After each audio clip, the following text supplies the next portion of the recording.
సాధారణంగా దొంగలెవరైనా రాత్రిపూట చోరీలు చేస్తుంటారు. కానీ అతనికి చీకటంటే భయం.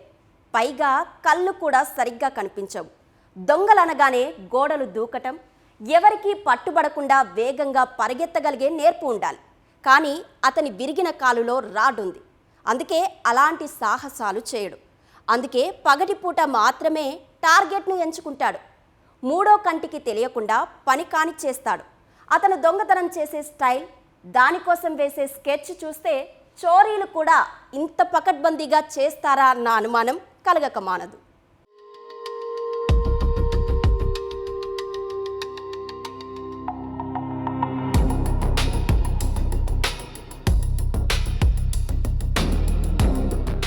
సాఫ్ట్వేర్ ఉద్యోగి మాదిరిగా మంచిగా డ్రెస్అప్ అయి జనసంచారం పెద్దగా లేని కాలనీలోకి వెళ్తాడు. తాళం వేసి ఉన్న ఇళ్లను ఎంచుకుంటాడు. దర్జాగా కొత్త అల్లుడు ఇంటికి వెళ్ళినట్లు నేరుగా వెళ్ళిపోతాడు. అంతే వెళ్లిన పని ముగించుకొని ఎలాంటి కంగారు తొట్రుపాటు లేకుండా తిరిగి వెళ్ళిపోతాడు. ఆ చుట్టుపక్కల ఎవరైనా చూసి అనుమానంతో అడిగితే మాత్రం అద్దె ఇల్లు కోసం వచ్చినట్లు మస్కా కొడతాడు. ఎలాంటి హడావుడి, ఆందోళన అతని ముఖంలో మచ్చుకైనా కనిపించదు. చోరీ సమయంలోనూ అత్యంత సాధారణంగా వ్యవహరించడం అతని నైజం. అదే అతని బలం.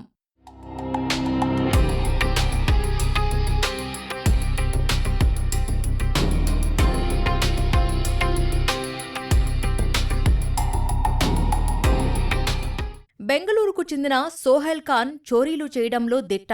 అతను స్కెచ్ వేశాడంటే ఎవరి ఇంట్లోనైనా సొమ్ము మాయమైనట్లే. సాధారణంగా దొంగలు ఫిజికల్గా చాలా ఫిట్గా ఉంటారు. కానీ మనోడికి మాత్రం శారీరకంగా అన్ని అడ్డంకులే ఉన్నా బుర్ర మాత్రం చాలా షార్ప్గా పనిచేస్తుంది. అందుకే ఇన్ని దొంగతనాలు చేసినా ఎప్పుడూ పట్టుబడలేదు. ఎందుకంటే తాను ఉండే ప్రాంతానికి కనీసం 200-300 కిలోమీటర్ల దూరం వెళ్లిగాని చోరీలు చేయడం. స్వస్థలం బెంగళూరు అయినప్పటికీ హైదరాబాదులో ఉంటూ తెలుగు రాష్ట్రాల్లో పెద్ద ఎత్తున చోరీలు చేశాడు. కళ్ళు సరిగ్గా కనిపించకపోవడంతో కేవలం పగలు మాత్రమే దొంగతనాలు చేస్తుంటాడు. గతంలో కాలు విరిగి లోపల రాడ్ వేయడంతో గోడలు ఎక్కడం, ఇంటిపై నుంచి దూకడాలు లాంటివేం చెయ్యడు. తాళం వేసి ఉన్న ఇళ్లను ఎంచుకొని దర్జాగా దోచుకొని వచ్చేస్తాడు.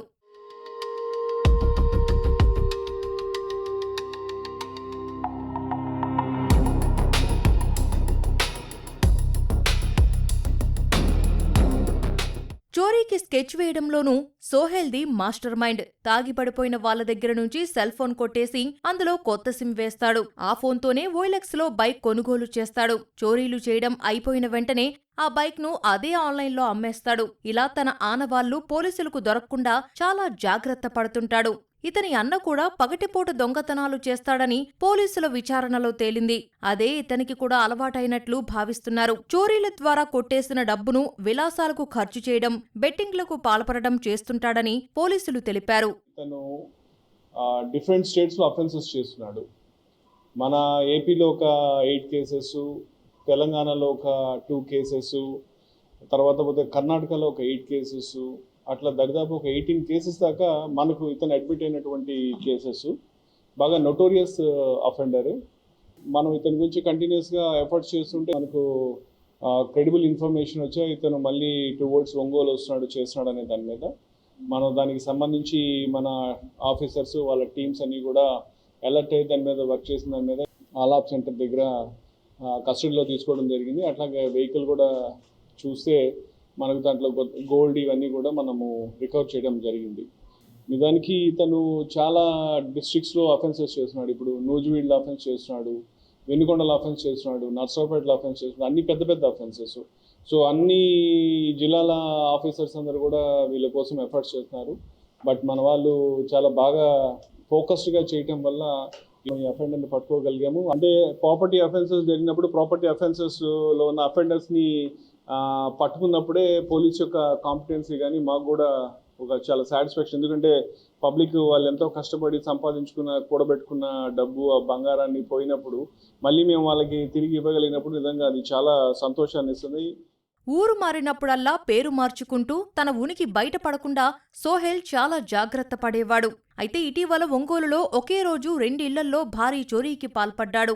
ఆంధ్ర కేసర నగర్లో 146 గ్రాముల బంగారం, 5 లక్షల నగదుతో పాటు సమతానగర్లో 248 గ్రాముల బంగారు ఆభరణాలు అపహరించాడు. నిందితుడిని అరెస్టు చేయడంలో ఎస్ఐ ఫిరోజ్ చూపిన చొరవను ఎస్పీ ప్రత్యేకంగా అభినందించారు.